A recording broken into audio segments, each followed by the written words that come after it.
সিফাত দরজাটা খোল। দোস্ত তুই কিন্তু ঠিকই বাসার মধ্যে আছিস, তারপর দরজা খুলছিস না।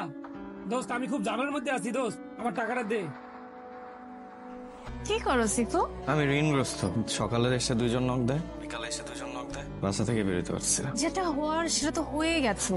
আমি আমার মার 30 লাখ টাকা নষ্ট করছি। মানুষ আমার কাছে 15 লাখ টাকা পায়। দেখা করবা? কিভাবে? আমি তো দিনে বেরোতে পারি না। রাতে?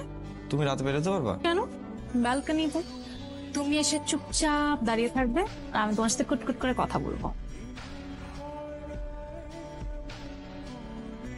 তোর ঝামেলা দেখে তো আমার লাভ নাই ভাই। আমি নিজেও তো ঝামেলার মধ্যে আছি। আমি আমার মার চিকিৎসা করাতে পারতাছি না, ঘরে গেলে বউ ক্যাট করে। আমি টাকাটা দিয়ে দেবো, আমি আপনার টাকা মারবো না। আপনি আমার একটু সময় দেন, সব টাকা ফেরত দিয়ে দেবো ভাই। তুই কিন্তু ভালো করে জানোস যে আমার টাকা মাইরে কিন্তু তুই পলায় থাকতে পারবি না। ঝামেলা বাড়াইস না ভাই, আমার টাকাটা দিয়ে দে। জি ভাই, জি। আমাকে ফোন দিল, গালাগাল দেয় না। তুমি চিন্তা করো না মা, ম্যানেজ করে ফেলবো। আচ্ছা এখন তো মাছটা পুরো, এখানে কেউ আসবে না। ভয় লাগে আমার কারণে যদি তোমার কোনো ক্ষতি হয়। তুমি এত ভেবো না তো। দেখো তোমার জন্য আমি কি নিয়ে এসেছি। পায়েস, তোমার মধ্যে না একটা বউ বউ ফিল আছে। তাহলে তুমি কিভাবে জানলে আমার কি লাগবে? মেয়েরা সব বুঝে, সিক্স সেন্স। আমি একটা জিনিস বিশ্বাস করি যে এই পৃথিবীতে আমাকে সবাই এড়ায় চললেও দুইটা মানুষ এড়ায় চলবে না, মা আর একটা তুমি। আমার জীবন বেস্ট। এই ঔষধগুলো আছে? হ্যাঁ আছে, কয়টা লাগবে? এক পাতা দিয়ে দেন। সিফাত কই? ভাইয়া তো বাসায় নাই। বাসা নাই কই গেছে? তোমাকে ফ্যামিলির সবগুলোই সিটা। সিফাত আমার 5 লক্ষ টাকা মারিয়ে দিছে। আগামী 7 দিনের মধ্যে যদি আমার টাকা না দেয়, টাকা কেমনে তুলতে হয় এটা আমার জানা আছে। দুঃসময়ের কথা গায়ে মাখতে হয় না। ও টাকা পাবে, সিফার টাকা দিতে পারতেছে না। ওর টাকা পাই বলে যা মুখে আসবে তাই বলবে। আমি দেখতেছি তো বাবা, তুই যা। এই তোরা আমি বলতে বলছি না, কি হয়েছে? ভাই আমি মায়ের জন্য ঔষধ কিনতে গিয়েছিলাম বাজারে। রহমান ভাইয়ের সাথে দেখা হয়েছে। ভাই আমাকে বাজারে সবার সামনে অনেক আজে বাজে কথা বলছে। তোমাদের বাসায় রুম কয়টা? দুইটার একটা ড্রয়িং। কেন? বাসা ভাড়া দিতে পারো ঠিক মতো? আবার পেনশনের টাকা পায়, কাটাকাটি হয়ে যায় আর কি। 3 বেলা খাওয়া দাওয়া? পারি।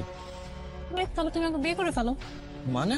মানে আমরা বিয়ে করব, কাজী 1000, কাবিন 1000, তারপরে রেজিস্ট্রি ফি, মিষ্টি, বিরিয়ানি, রিক্সা ভাড়া, সাক্ষী সবকিছু মিলে ধরো 5-7 হাজার টাকার মধ্যে হয়ে যাবে। মাথাটা খারাপ হয়ে গেছে আমার। না এমনি টাকা আমি নিজেই খাইতে পাই না। তুমি আমাকে এখন বলছো তোমরা 3 বেলা খেতে পারো। আরে বাবা, ভাত খাওয়ার বিয়ে করা এক নাকি?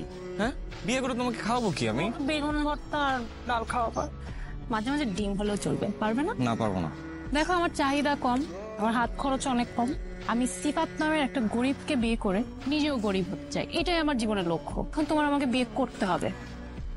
দেখি মার সাথে কথা বলে দিই। শুকুর আলহামদুলিল্লাহ বাবা, মেয়েটা খুব ভালো। তুই ওকে ছাড়িস না বাবা। জেনে বুঝে তোর হাত ধরছে, ওরে তুই ফিরাই দিস না বাবা। বৌমা, তুমি রান্নাঘরে? হ্যাঁ, নতুন বিয়ে হয়েছে, এখন তুমি রান্নাঘরে কেন থাকবে? এই, তুই ওকে নিষেধ করিস নি? আমার কথা শুনে মা। তোমার মাছটা আমি ভেজে দিই। আমি করে নিচ্ছি। আমি না কোনোদিন ভাবতেও পারিনি যে তুমি এত কিছু এত সুন্দর করে ম্যানেজ করবা। থ্যাঙ্কস রানু। বউকে কেউ থ্যাংক ইউ বলে? You the best partner ever. ভাবছি ইউরোপ চলে যাব। আমি না বিদেশ যাওয়ার পক্ষপাতী না, দেশে কিছু করা যায় না? দেশে কিভাবে কি করবো বলো? এত ঋণ আমার। ঢাকা শহরের জনসংখ্যা প্রায় 3 কোটি, এর মধ্যে 2.5 কোটি ভাড়াটিয়া। 1 মাস 2 মাস 6 মাস অন্তর অন্তর বাসা চেঞ্জ করে। তো বাসা চেঞ্জের সময় প্যাকিং থেকে শুরু করে ট্রান্সপোর্টেশন, আবার নতুন বাসা যে গুছিয়ে দেওয়া, সবকিছু আমরা একটা খুবই অ্যাফোর্ডেবল প্রাইসে অফার করতে পারি। Minimum expense with maximum service. 2.5 কোটি ভাড়াটিয়া, হিউজ ট্রাফিক। পিক আপ লাগবে? এত টাকা কই পাবো? অনেক টাকা লাগবে তো। আরে অনেক বেশি টাকার প্রয়োজন হবে না, আমরা পিক আপ ভাড়াও নিতে পারি, সেকেন্ড হ্যান্ড পিক আপ কিনতেও পারি। 2-3 জন লেবার সাথে আমরা নিজেরা, বন্ধু বান্ধব আমরা তো আছি। ছোট্ট একটা অফিস। Good idea.